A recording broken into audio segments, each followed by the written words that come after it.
Ogugwo, she cried out, her voice filled with anguish. Ogugwo, I swear by the gods, you will suffer for the pain you have caused me. You will suffer for this pain you have caused me. The water, the land, the forests, and all of nature shall turn against you, and they shall fight you for what you've done. I loved you sincerely with all my heart. King Ike was termed a weak man by the villagers of Udi because of his inability to tame and control his only son. He allowed his son become a nuisance in the community. Here is why. For over 15 years, King Ike and Queen Uche had longed for a child. They prayed and offered lots of sacrifices, hoping that one day their dreams would come true. It took a very long time, but finally, after what seemed like an eternity, their prayers were answered. They were blessed with a baby boy, whom they named Ogugwo, meaning my consoler. This child was their greatest joy, the light of their lives. Because they had waited so long for him, they cherished him more than anything in the world, and they pampered Ogugwo so much, never finding fault in anything he did. He was the apple of their eyes, and in their eyes he could do no wrong. From the moment he was born, they showered him with love and gifts, hoping to make up for all the years they had waited for him. But this constant pampering had a dangerous consequences. Ogugwo grew into a spoiled child, extremely rude and arrogant. He insulted everyone, speaking harshly to the servants, refusing to listen to his teachers and demanding his way in every situation. But instead of correcting his behavior, the king and queen would simply wave and dismiss it, saying, "He's just a child and would grow out of it." They were too soft on him, and anyone who dared to discipline the young prince quickly found themselves facing the king and queen's fury. "Do you know how long we waited to have him?" they would shout angrily, defending Ogugwo's bad behavior as if it were a badge of honor. The king and queen's fierce protectiveness made it clear to everyone in the palace that the prince was untouchable. As a result, Ogugwo became known as a very naughty and troublesome child, and most people in the palace and village began to avoid him.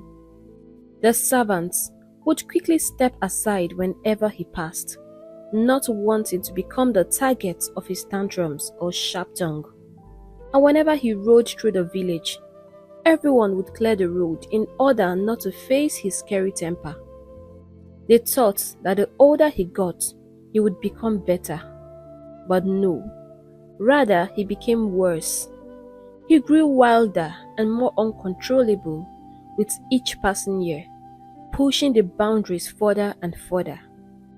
It came to a point when not even the king or queen could caution him or guide him. Ogugwo had become so used to doing whatever he pleased that he no longer listened to anyone, not even his own parents. He would storm through the palace, making demands and causing chaos, with no one daring to stand in his way. The prince's power and freedom seemed limitless, and everyone knew that whatever Ogugwo wanted, he would get, no matter the cost. Notwithstanding his arrogant nature, Ogugwo was an extremely handsome man. He had a strong, tall frame that was intimidating and eyes that sparkled like the sun on a clear day. His beauty was so captivating that people couldn't help but stare in awe whenever they saw him. Some villagers even whispered that Ogugo might have come from the water, as his beauty was so rare and otherworldly. His presence was magnetic, drawing the attention of everyone in the village, from the youngest children to the oldest elders. The entire village of Udi buzzed with stories and admiration for the prince, and his name was on everyone's lips, a source of endless fascination and wonder. But his beauty was just outer. He had a very disgusting character. He was so arrogant, and the entire village lived in fear and terror of him, no matter what he did. Still, no one dared to utter a single word, or you would be punished severely. He felt so high and mighty that anything he wanted was what he got. In addition to his arrogance, the prince had a deep and insatiable desire for women. He believed that all the maidens in the village should be at his beck and call. He went for any maiden that caught his eyes and easily discarded them when he had had his fill. Many of the maidens in the village, knowing how cruel he is, still wanted to be with him. Yes, he had a charming look and all, but most of all, they wanted to be the next queen. The glory that comes with it, the beautiful dresses, the breathtaking mansion. They would always say that it's better to cry in a mansion than a hut. Therefore, easily, they fell for his fake promises to marry them, and anyone who refused him was brutally tortured by him. Prince Ogugo had no intention of settling down with any of them. One by one, the maidens found themselves in his arms, hoping to become something more to him. But once the prince had satisfied his desires, he would discard them without a second thought, treating them as if they were nothing more than trash to be thrown away. The maidens would weep and plead, doing everything they could think of to win back his love. They would offer gifts, sing him songs, and even kneel at his feet, begging him to reconsider. But the prince, with a heart as cold as stone, would hardly spare them a glance. How do you ever think I would end up with one woman? Let alone a commoner like you, he would scold with a mocking laughter. Ah, look around the village.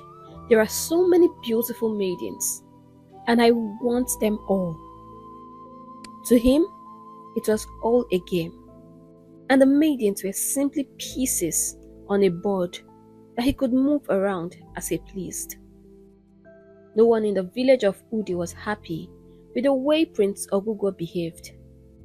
His attitude was a source of concern for everyone, but they were all too scared to say anything to him or complain to the king.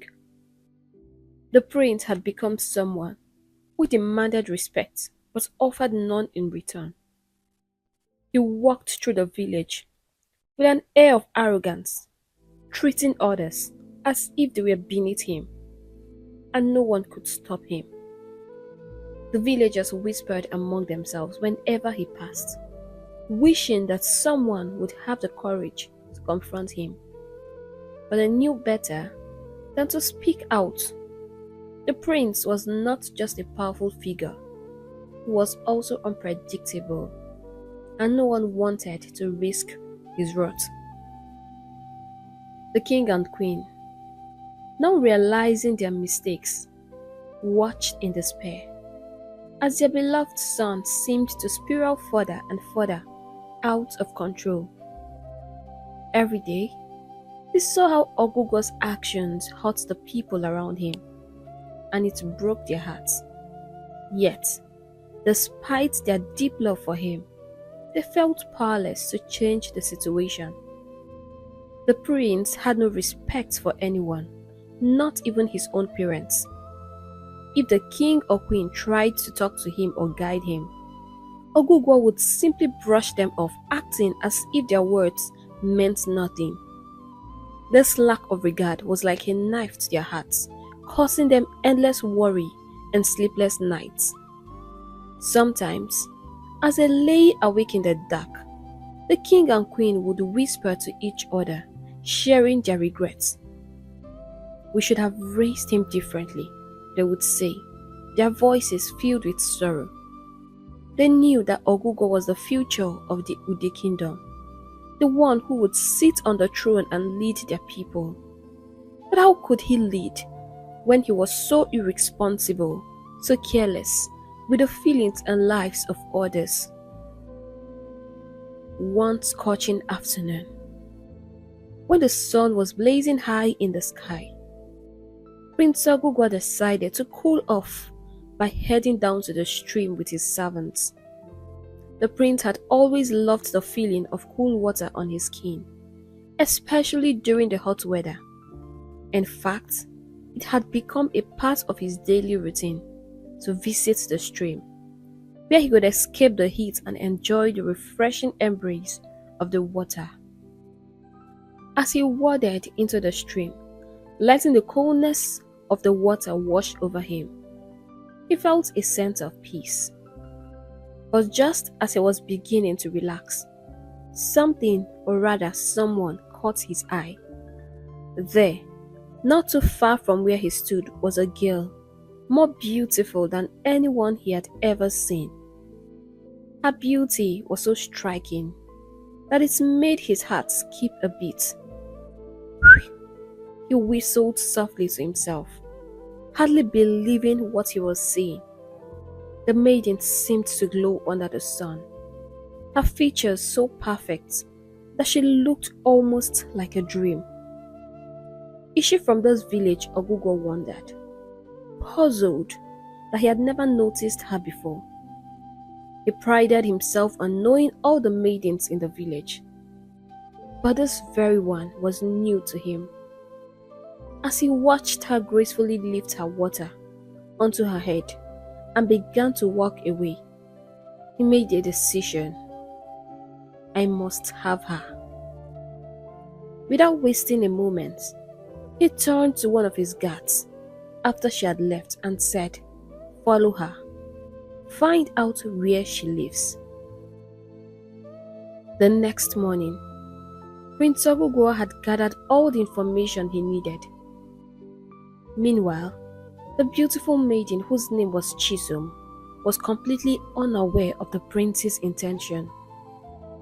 She had only recently arrived in the village and was just beginning to settle in. She had lived with her grandmother all her life, taking care of her. But now that she was dead, she had nowhere else to go than to return to her parents. That morning, she was outside her small hut, sweeping the front yard, when she noticed something unusual: a royal carriage approaching her home. Chisom's heart began to race as the carriage came to a stop in front of her.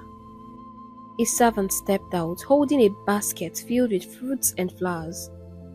He walked up to her with a serious expression and said, "The prince demands to meet you by the river at noon today."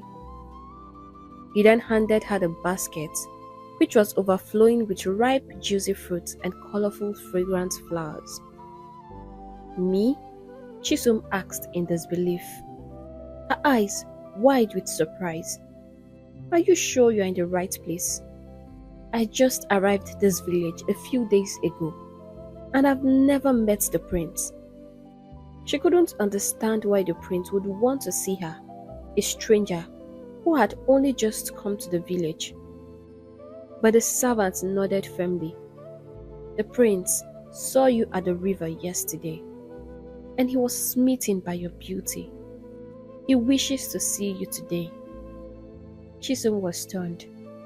She had heard stories about the prince and his way with women, but she never imagined she would be the one to catch his eye. Yet, who was she to refuse the prince? The idea of meeting him filled her with a mixture of excitement and nervousness. All her life, she had imagined being a queen. Taking the basket, she nodded and said, "I'll be there at the scheduled time." As the carriage drove away, Chisom stood there for a moment, clutching the basket and trying to process what had just happened. The prince wanted to meet her, an ordinary girl who had only just arrived the village. What would he be like? What did he want from her? With these questions swelling in her mind, Chisom began to prepare herself for the meeting that would soon change her life in ways she could not yet imagine. Chisom's life had always been shaped by hardship. Her parents were very poor, and she had spent most of her childhood living with her grandmother, who had recently died. Chisom had only just returned to the village herself, hoping to start anew. When the message came that the prince wanted to meet her, she found herself both excited and anxious. She stood in her small humble hut, staring at her clothes, unsure of what to wear. She knew that she needed to look her best for the prince, but her wardrobe was far from fancy. With a sigh, she finally picked out the nicest dress she owned, though it was simple and worn from use. As she began her walk down the village road, the scorching sun beat down on her, but she hardly noticed.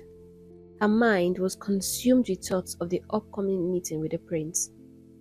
What will I say to him? She wondered over and over. She had never met the prince before, but she had heard countless stories about him. How incredibly handsome he was, and how he captured the attention of every maiden in the village.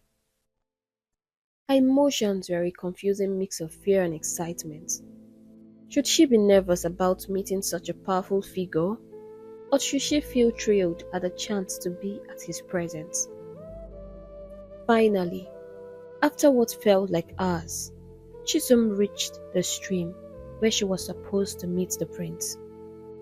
Her heart pounded in her chest as she saw the royal horses grazing nearby, a clear sign that the prince was already there. Am I late? She worried, quickening her pace. But just as she approached the water's edge, a tall figure emerged from the shade of a tree. He stood before her, his face lit up with a charming, beautiful smile.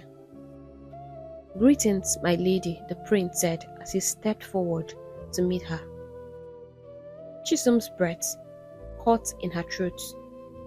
She had never seen anyone so handsome in her entire life. The prince was not just handsome, he was absolutely gorgeous, with features so perfect that it seemed almost unreal. Her heart began to flutter, and she could hardly believe that this man, who looked so kind and innocent, was the same person she had heard the village girls gossip about. Just the other day, she had overheard some girls at the river talking badly about the prince, saying he was cruel and only cared about himself. But looking at him now, standing before her with such a warm and welcoming smile, Chisom couldn't imagine how anyone could say such mean things about him. He didn't seem like someone who could hurt a fly, let alone break someone's heart. Maybe those girls were just jealous because they couldn't win his attention.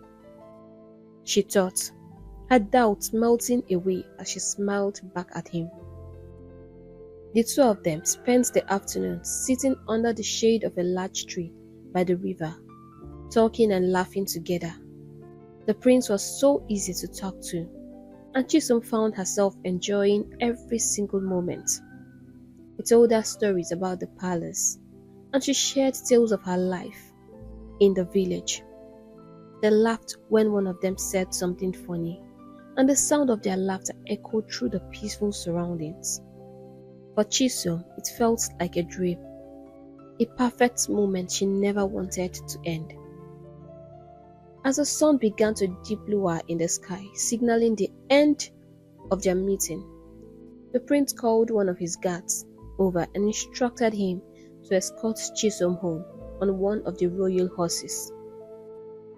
As she rode back to her house, Chisom couldn't stop smiling and thinking about the prince, his handsome features, his kind words, and the way he made her feel so special. All of it replayed in her mind like a sweet melody. She was certain now that the village girls must have been wrong about him.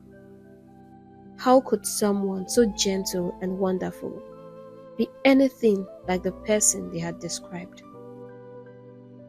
As the horse trotted down the dusty road, Chisom's heart swelled with happiness. She felt a connection with the prince that she had never felt with anyone before, and she couldn't help it but smile as she thought about the possibility of seeing him again.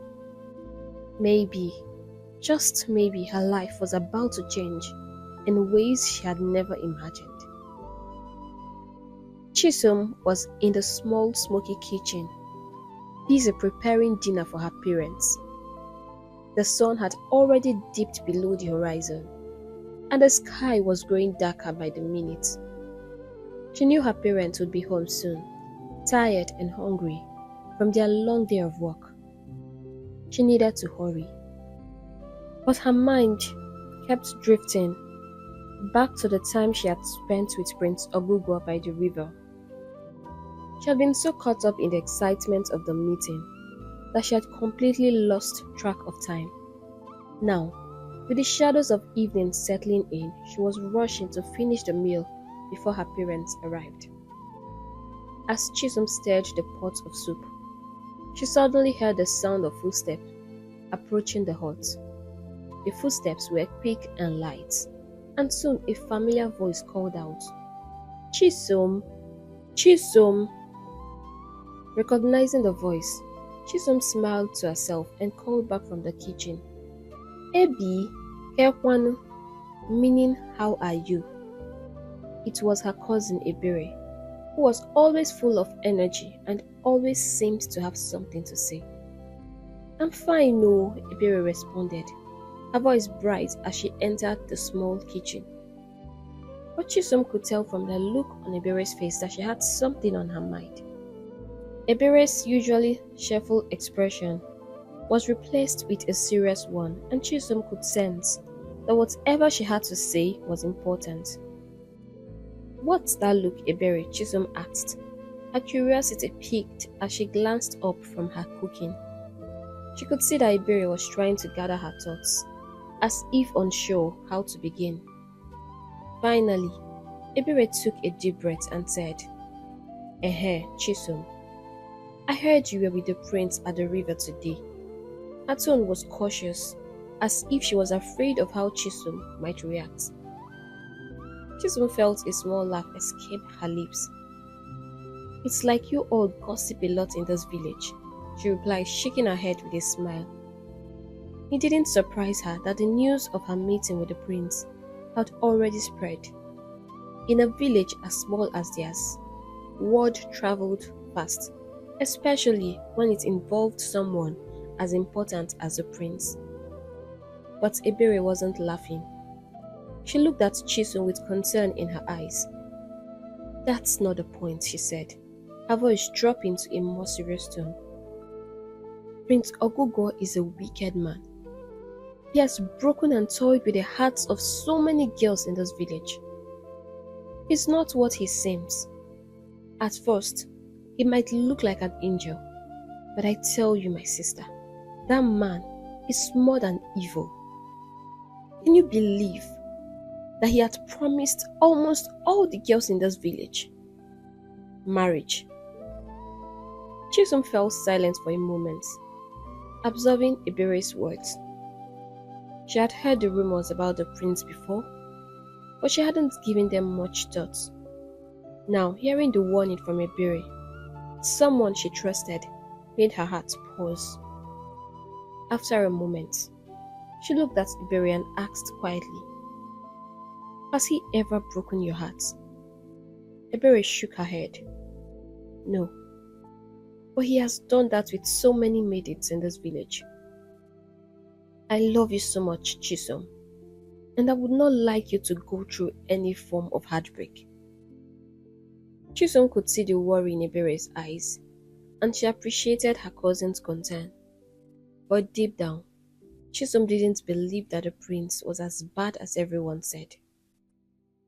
Ebere, you worry too much, she said gently. I don't think Ogugo is that kind of man. Besides, he may have changed. You don't need to worry about me. I appreciate your concern, and I promise I will be fine. Mine might be different, even if the rumors are true. Ebere wasn't convinced, but she could see that Chisom had already made up her mind. With a reluctant nod, she said, I hope you know what you are doing, Chisom. I just don't want to see you get hurt. Chisom smiled and gave Ebere a reassuring hug. Thank you, Ebere. I will be careful, I promise. But even as they stood there in the dim light of the kitchen, both girls knew that only time would tell whether Chisom's fate in the prince was well placed, or if she would become another broken heart in the long list of those left in his wake. Ebere's worries lingered, and as she left the hut that evening, she couldn't shake the feeling that her cousin was stepping into dangerous waters. The relationship between Chisom and Prince Ogugo blossomed like a flower in the warm sun. To the prince, Chisom was different from other girls he had met. It was so easy for him to get other girls on his bed, and that was what he always wanted. But Chisom had refused many of his advances. She told him that she wanted to keep her virginity until she got married. This didn't go down well with him, but he decided to be patient. Each day, Ogugo would make sure to meet her by the stream, where they would spend hours talking and laughing together. Their time together became the highlight of Chisom's day, and the prince never came empty-handed. He showered her with gifts, beautiful beads, fine fabrics, and sweet-smelling oils that made Chisom feel special and cherished, which was his intention.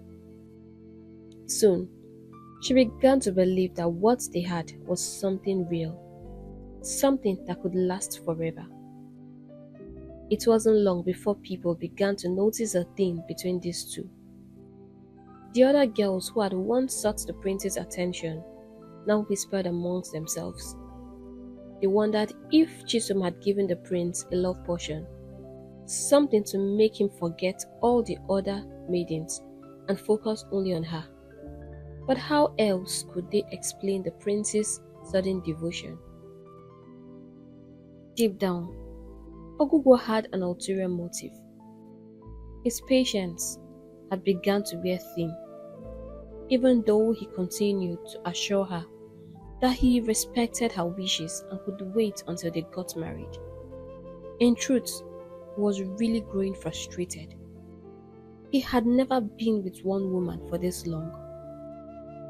When he realized that Chisom was truly determined to keep her promise, he decided it was time for a different approach. One day, as they sat together on the grassy bank of the river, chatting and laughing as they always did, Prince Ogugo brought up something he had been thinking about for a long time. He had been patient, but now he felt it was time to take things a step further. With a gentle smile, he looked at Chisom and said, Chisom, I have a very special place I would love to show you. Would you come with me tomorrow? Chisom's heart leaped with excitement. The thought of seeing a special place with the prince filled her with joy. Yes, my prince, she replied eagerly. I would love to see this special place. The next day, Chisom woke up early, her heart full of anticipation. She dressed in her best outfit, imagining all the wonderful sights she would see. As they set out together, she could barely contain her excitement. She was sure that whatever the prince had in mind would be nothing short of magical. But as they walked, she soon began to notice that something was off. The path they took wasn't leading to a beautiful garden or a secret waterfall as she had imagined.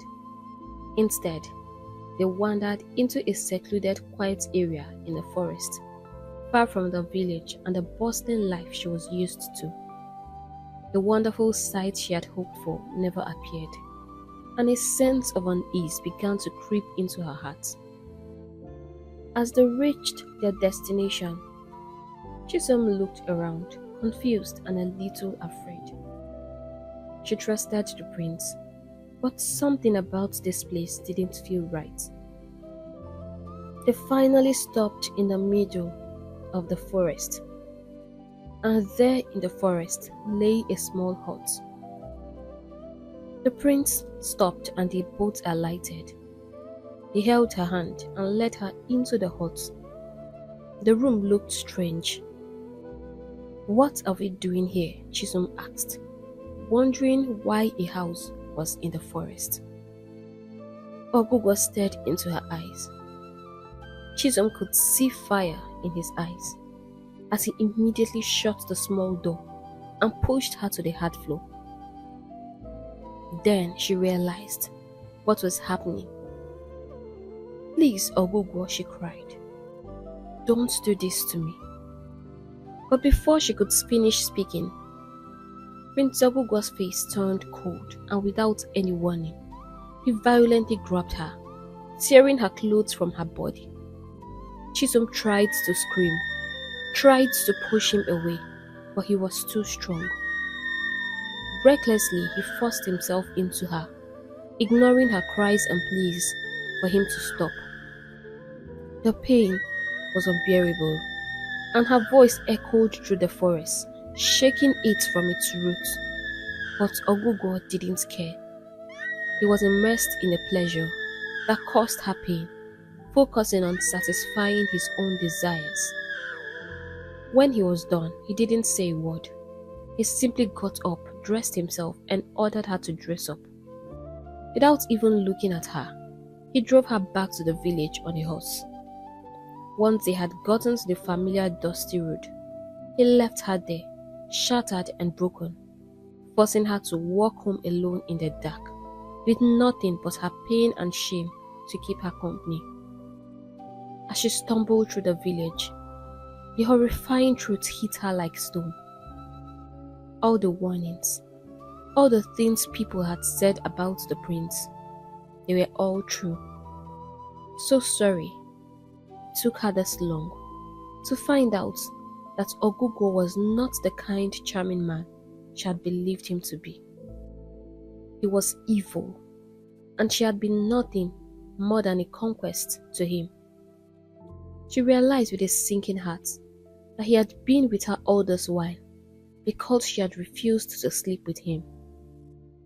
The moment he got what he wanted, see how he discarded her like she meant nothing. Chisom had lost her virginity in the worst way imaginable, and the pain of that loss consumed her. For days, she stayed inside her hut crying until she had no more tears. The pain was too much to bear, and the betrayal cut deep into her heart. But even as she lay there broken and alone, the prince never came to see her, never sent any message to check on her. He was done with her, and he had already moved on, leaving Chisom to deal with the heartbreak and pain all by herself. She knew now that nothing would ever be the same again. The bright future she had once dreamed of was gone, replaced by a deep, dark sadness that she couldn't escape. Chisom was left to pick up the pieces of her life, knowing that the world she once known had been changed forever. Outside the safety of her small hut, Chisom had no idea what awaited her. She had spent days locked away inside, mourning her heartbreak and keeping the terrible secret of what had happened. She didn't tell anyone about her pain, not even her closest friend, who was her cousin Eberi. But Chisom knew she couldn't stay hidden indoors forever. Life in the village went on, and eventually she would have to face the world again. But it never occurred to her that things had changed. One evening, when the sun was beginning to set, Chisom decided to fetch some water from the river. It was a simple task, one she had done many times before, but this time felt different. As she walked along the dusty village road, she could feel the eyes of the other villagers on her. Their stares were sharp and cold, making her feel small and exposed. She tried to ignore them, but the feeling of being watched made her heart race with anxiety. When Chisom finally reached the river, she hoped she could quietly fetch her water and leave. But as soon as the village girls saw her, they burst into cruel laughter. "Yanga has ended," one of them shouted, mocking her. "So after everything, he still dumped her," another added, her voice filled with spite. The girls continued to taunt her, their words cutting deep into Chisom's already wounded heart. What was she thinking? That he would make her the queen? One of them sneered, causing the others to burst into laughter again. Does she even know how many ladies in this village that he had promised to make queens? I even heard he had moved on. Oh, poor thing. Their laughter was loud and cruel, echoing across the river, and it felt like knives being driven into Chisom's chest. Chisom's eyes filled with tears as she listened to their mocking voices. The shame and pain she felt were too much for her to bear. It was as if the whole world was against her, and she felt completely alone. She couldn't stay there any longer, couldn't stand to hear their cruel words for another second. The pain was overwhelming, and in that moment all she wanted to do was escape. Without thinking, Chisom dropped her water pot and ran all the way into the forest. She ran until she couldn't hear the girls' laughter anymore, until she found a quiet spot where she could be alone with her tears. There, hidden among the trees, she sat down and cried.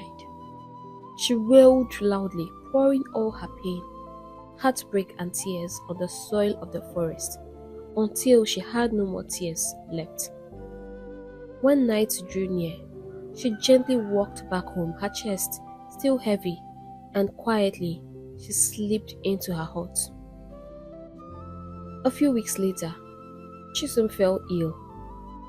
It started as a simple tiredness, but soon it grew worse. She felt weak all the time, and her energy seemed to drain away. Her mother Obiageli could not stop worrying about her beloved daughter. Day and night, she boiled herbs, making Chisom drink bitter concoctions in the hope that they would make her feel better. But no matter what Obiageli did, Chisom's condition didn't improve. The sickness clung to her like a shadow, and Obiageli's heart grew heavy with fear. One morning, as they were both in the kitchen, Obiageli noticed something that made her heart skip a beat. She saw subtle changes in Chisom's body, the slight swelling of her belly and feet and the fullness in her face. A suspicion began to form in her mind, and she couldn't ignore it any longer. She turned to her daughter, her eyes narrowing as she asked, "Chisom, are you pregnant?" Chisom's heart raced at her mother's question. "Pregnant, Mama? Not pregnant though," she replied, quickly trying to dismiss the idea. But Obiageli wasn't convinced. The signs were there, and as a mother she knew what they meant. As a young girl in Udi, Being pregnant was a taboo, and any girl found was cast out of the village, as they felt that she was a bad example to the others. Tears filled Obegili's eyes as Chisom was her only daughter. Why have you decided to bring shame to me, Chisom? Obegili's voice was filled with pain and anger. Chisom, you are pregnant. Look at you. Why? Chisom, you know the laws of our land, don't you? Tell me, who is responsible for your pregnancy? Chisom stood frozen, her mind reeling. She couldn't believe this was happening. She had only been with one man, and if she was truly pregnant, then there could be only one father. I said, who is responsible? Obiagili questioned her angrily. Her voice trembled as she whispered, Ogugo. The name escaping her lips like a confession. Obiageli's eyes widened in shock. Which Ogugo? She asked, her voice barely above a whisper. Chisom nodded slowly, tears welling up in her eyes. The weight of her situation crashed down on her, and she saw the horror in her mother's face. Hey! Obiageli exclaimed, clutching her chest. I am a finished woman. I am finished. What do we do? How do we confront the royal house? Chisom, you know we are a nobody. Why Ogugo? Chisom, why? So the rumors were true. Obiageli fell to the floor, clutching her chest, as she cried bitterly. That evening, Chisom knew she had to face the prince. She could not bear to bring this shame upon her family. She hoped that he would take responsibility for her and her unborn child. If the contrary happens, her family will be disgraced, and no one ever wished to go through this. As she walked down the village road towards the palace, her heart was heavy with dread. She prayed silently that the prince would show mercy, that he would remember the love he had once claimed to have for her. But even as she prayed, fear gnawed at her. She still felt weak from her illness, but she forced herself to keep moving, each step feeling like it might be her last. When she reached the palace gate, the guards stopped her.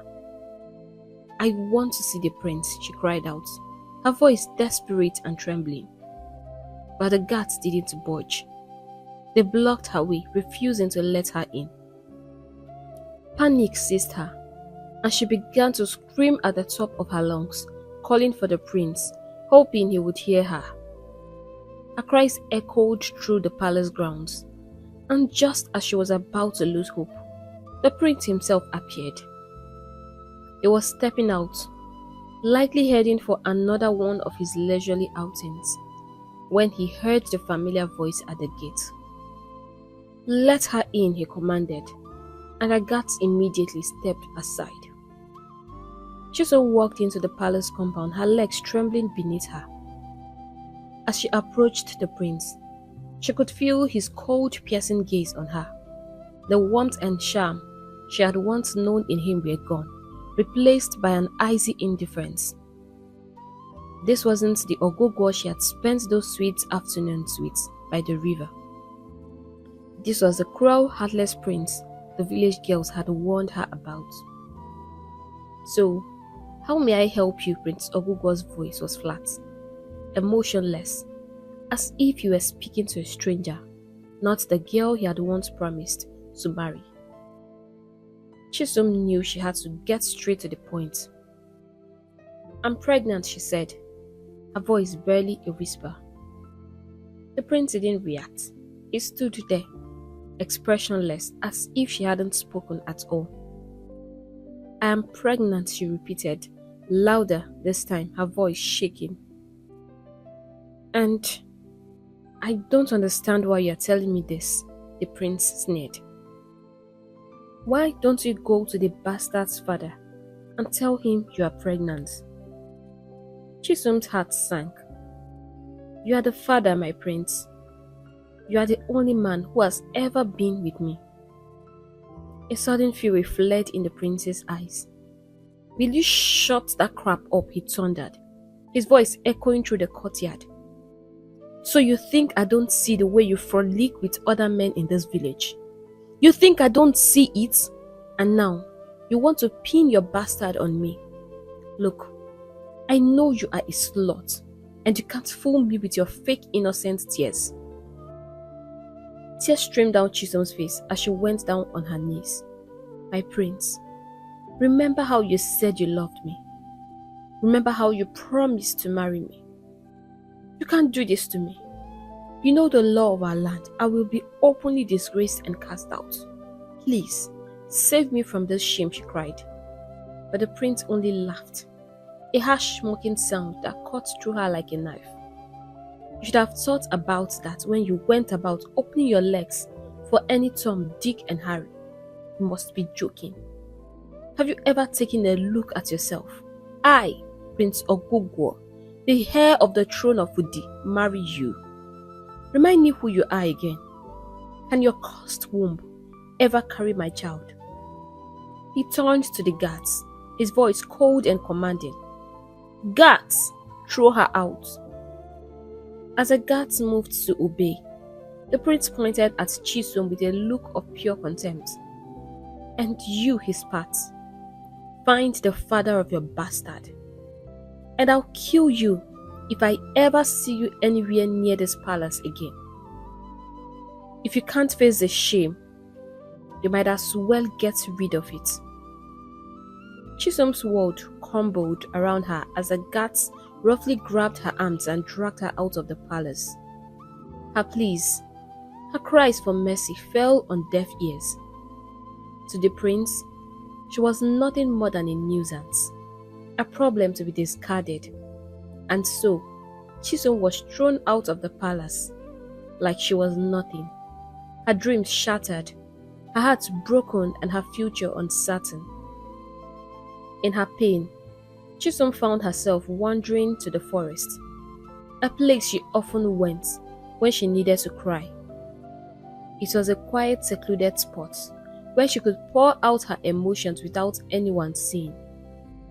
She sat down on a fallen log, her loud cries echoing through the trees with a heavy bitterness. The forest seemed to listen to her grief, the rustling leaves and chirping birds growing quiet as if in sympathy. "Oh, Ogugwo," she cried out, her voice filled with anguish.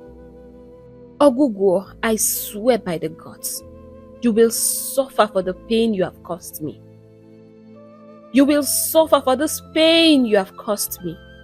The water, the land, the forests, and all of nature shall turn against you, and they shall fight you for what you've done. I loved you sincerely with all my heart, and you took away my innocence in the most painful way.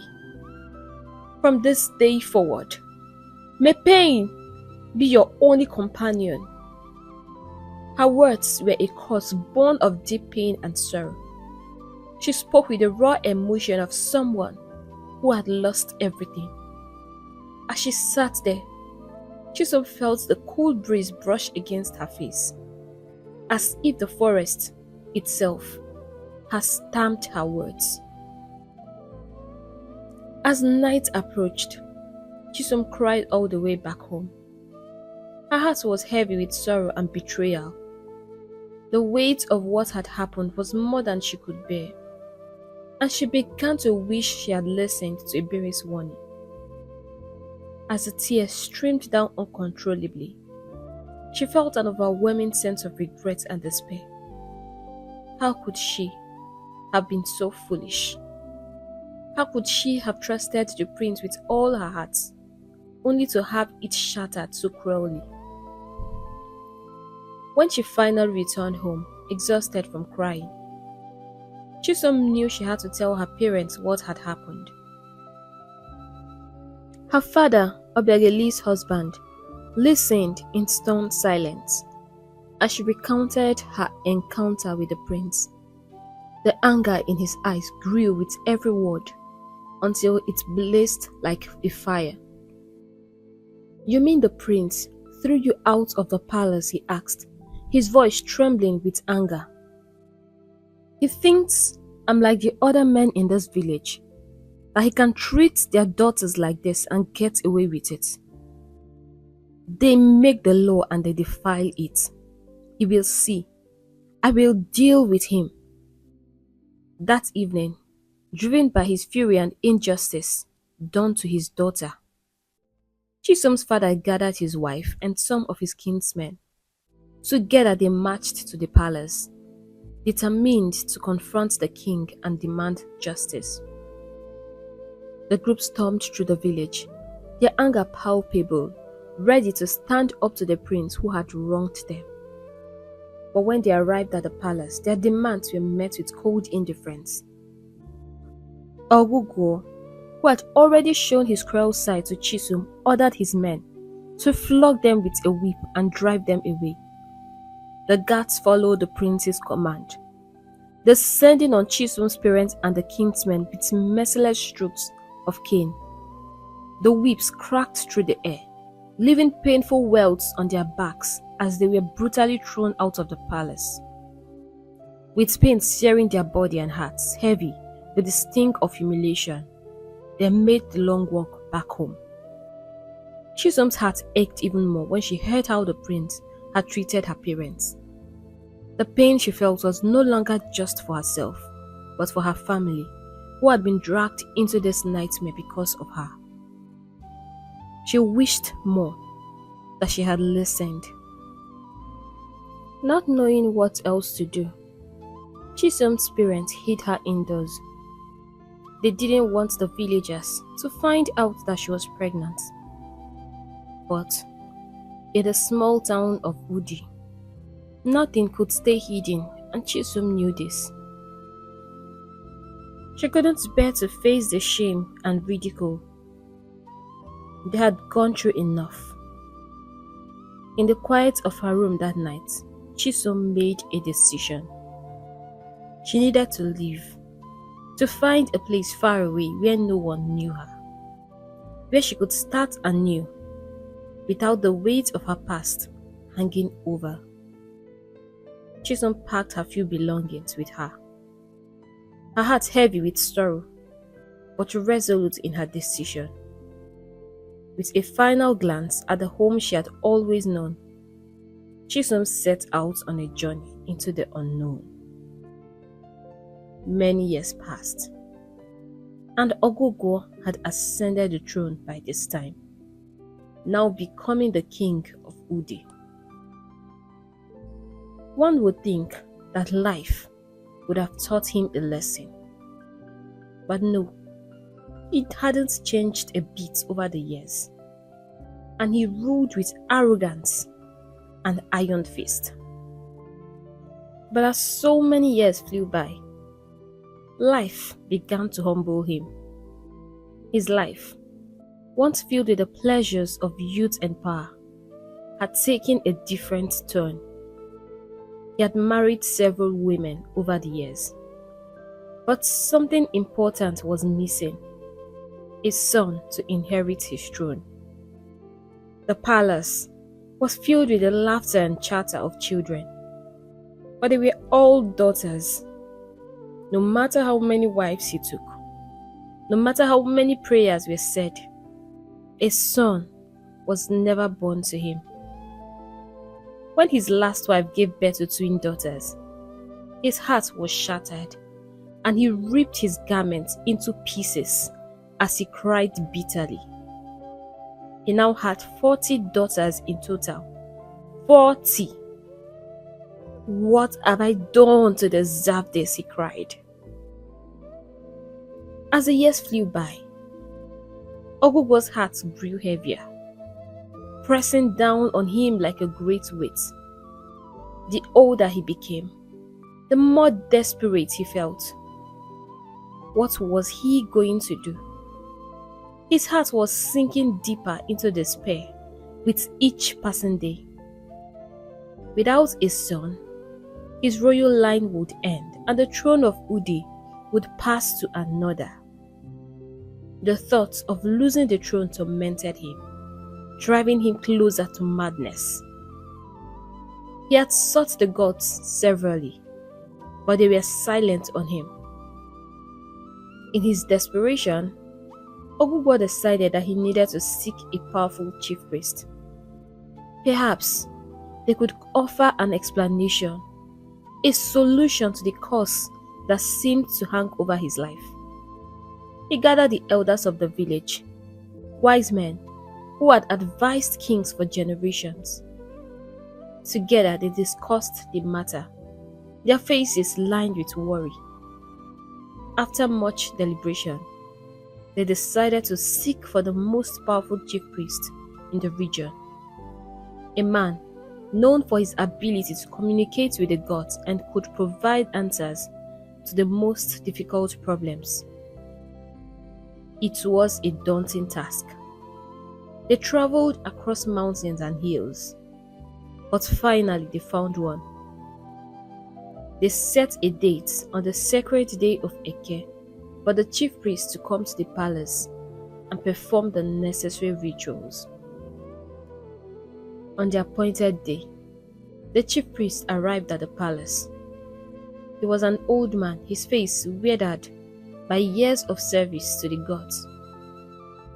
He spread his mat in the center of the palace, and the king, along with the elders, gathered around him, their eyes filled with hope and fear. The air was thick with tension as the chief priest began to chant his incantations, his voice rising and falling in a rhythm that seemed to reach beyond the walls of the palace and into the spirit world. Time stretched on as the chief priest performed his ritual.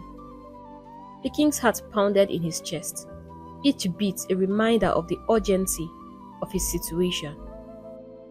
Finally, after what felt like an eternity, the chief priest fell silent. He looked up from his mat, his gaze locking onto the king's eyes. The air was thick with anticipation as everyone waited for his words. "You can never have another son," the chief priest said slowly, his voice carrying a weight that made the king and the elders shudder. "Another son?" they repeated, looking at each other, their voices tinged with confusion and disbelief. Was this chief priest drunk? The king didn't even have a son to begin with. What could he possibly mean? The king's voice broke through the silence filled with desperation. "I don't even have any son before now. If I did, will I be looking for answers? All I need is just one heir, one who could take over me when I'm no more. Please, ask the gods. Ask them to tell me what to do," he pleaded, his eyes wide with fear. The chief priest shook his head solemnly. "I said another son because you already have one," he explained. "What?" everyone exclaimed. The chief priest continued. "A long time ago, you were with a maiden from this village. She was pregnant with your child, but you threw her out. You denied her, and you tortured her parents. She cursed you in her pains. And because of that curse, all the elements of nature are against you. And no matter how many wives you marry, you will never be able to have another son. That son she bore for you is your true heir, the one destined to inherit the throne." The king's mind raced, sifting through memories of many women he had been with in his youth He had been with so many, and many had claimed to be pregnant. But who could this woman be? Who was the mother of his only son? Please, how do we find her? The king asked, his voice trembling with both hope and fear. This was his only chance to set things right. His only hope for an heir. Think, the chief priest replied. It's not of me to tell you, but you must find her. The king's mind began to race, and then he began to recall. Chisom. At that moment, the king's heart seemed to stop. The name echoed in his mind, dragging forth memories he had tried to bury deep within. How could he ever forget that name? That face that haunted him in his dreams for years. The one woman who had been different from all the others. Tears welled up in his eyes as he remembered the pain he has caused her. The cruelty of his actions that had driven her away. Now, standing at the edge of his downfall, he realized that his past had finally caught up with him. The evil he had done had come full circle, and the curse that Chisom had placed on him was now the key to his future. How do I find her? He asked again. Her parents are late, but her kinsmen should know her whereabouts. We can ask them, an elder replied. Now at the verge of losing his throne, he knew he had to find her by all means. He just hoped that she would be able to forgive him. The search for Chisom was anything but easy. King Ogugo, desperate to find the son he had never known, pleaded with her kinsmen to tell him about her whereabouts. He sent lots of gifts and even went in person to ask for their forgiveness. But their hearts were still filled with bitterness of how the prince had treated them and their daughter. The pain and humiliation they had suffered at his hands lingered like a wound that refused to heal. Plus, Chisom had left strict instructions not to let anyone know her whereabouts. They finally decided to seek Chisom's consent after much pleading from the king, and she gave her permission. Chisom resided in Ekpe, a great kingdom far away from Udi. King Ogugwa was overjoyed. He believed that once he found Chisom, everything would be fine. He gathered so many gifts, fine clothes, gold and other treasures, and with his servants in tow, he set out on a journey to find her. Little did he know that Chisom was now the queen of this powerful kingdom. When they arrived at the palace gates, Ogugwa's hopes were high, but Chisom, now a queen in her own right, had no intention of making things easy for him. She refused to see him, and instead ordered her palace guards to let them in, tie them up and flog them mercilessly. The guards carried out her orders without hesitation, and Ogugwa and his men were beaten severely. As the lashes fell upon them, Chisom listened from her chamber, her heart filled with a cold satisfaction. The oppressor was finally being oppressed, and she felt that justice was being served. She was avenging her parents. The cries of the king and his servants echoed through the palace, but no mercy was shown. When the guards were finished, they dragged the battered and bruised king and his men out of the palace, throwing them out just as he had done to her parents many years before. King Ogugwa had never experienced such humiliation in his entire life.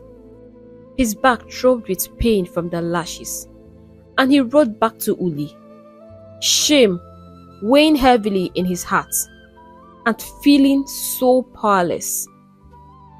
For the first time, he truly felt the pain he had inflicted on so many others. He returned to his palace a broken man, weak, sick not only in the body, but in spirit as well. The guilt of his past actions gnawed at him, and for days he was too ill to even rise from his bed. Weeks passed, and though his body began to heal, Ogugwa's mind was consumed with thoughts of how to get back his son. He knew that he couldn't give up, not now. He had to find a way to seek Chisom's forgiveness, no matter what it took. He couldn't afford to lose the throne. Determined to make things right, he decided to return to Chisom. But this time, he would not go alone. He would bring the elders of Udi with him, hoping that their presence would soften her heart. When they arrived at Chisom's palace, she finally agreed to see them. But as she stood before Ogugo, her face was hard, her eyes filled with anger. This was not the woman he knew from many years ago. Her eyes blazed with fire. "You are shameless," she spat at him. "You called my womb cursed. You denied me and your child. You humiliated my parents and kinsmen. You took my innocence. You took my innocence in the most painful way. And you threw me out as if I were nothing. And now you're here. For what? The child you called a bastard and asked me to get rid of." The king, along with the elders, fell to their knees, pleading for her forgiveness. But Chisom's heart was still boiling with rage. She had suffered so much because of this man, and now he was here begging for her mercy. What did he expect her to do? To just forgive him? It seemed almost laughable. "I will consider the king's request," Chisom said after a long pause. "But only on one condition. He must be stripped of his royal attire and confess his wrongdoing to the entire village of Udi. After that, he will come here to my land, where I am now queen, and serve me as a commoner for 1 year. He will live without any royal privilege. He will till the soil like a farmer and work so hard to feed himself from the sweat of his own hands. During that time, his advisor will take over Udi. This price he must pay to have his son. He needs to learn humility." The elders gasped in shock. "What? How can you ask this of our king?" one of them protested. "Fine," Chisom snapped, turning back on them. "Leave and never show your face here again." She began to walk away, her anger still simmering. Ogugo, feeling utterly defeated, realized that this was no longer the gentle, kind-hearted girl he had always known. Chisom had changed. Her heart was now as cold as stone, her eyes blazing with the fire of vengeance. But he knew he had no choice. If he wanted his son, he would have to pay the price. With a heavy heart, the king and his entourage journeyed back to Udi. For days, Ogugo could neither sleep nor eat. Chisom's words echoed in his mind, tormenting him. He knew that her demands were harsh, but he also knew that losing his throne and his son would be far worse. After weeks of sleepless nights, he decided that he would do whatever it took to make amends. One night, he called the town crier to gather the villagers in the village square the next morning. When the time came, King Ogugo stood before his people, stripped off his royal attire, and confessed all his past sins. How he had wronged Chisom, how he had mistreated so many women in the village. He apologized to the villagers, to the maidens he had hurt, and to the entire kingdom. For everyone he had taken anything forcefully from, he returned it in double fold. It was the most humiliating moment of his life, but he endured it knowing that it was the only way to get back his son. Then he embarked on the journey of servitude. For 1 full year, Ogugo lived as a commoner in the land of Ekpe, where Chisom reigned with her husband. He tilled the hard soil, planted crops, and worked on the farm from dawn to dusk. No one treated him like a king, and he had no choice but to endure the harsh treatment he received, as Chisom ensured that he fell to real pain. The once mighty king was now a lowly servant, sucked down to and severely punished when he failed to meet his task. Every single day was a struggle, filled with pain and misery. But Ogugo bore it all, knowing that this was his punishment for the wrongs he had committed. As the days turned into months, the year finally drew to a close. But when the elders came to retrieve their king, Chisom was not done with him. "His heart is wicked," she said, her voice cold, "and it needs cleansing. Therefore, he must fast for 40 days before he can see his son." 40 what? The elders exclaimed, their voices filled with disbelief.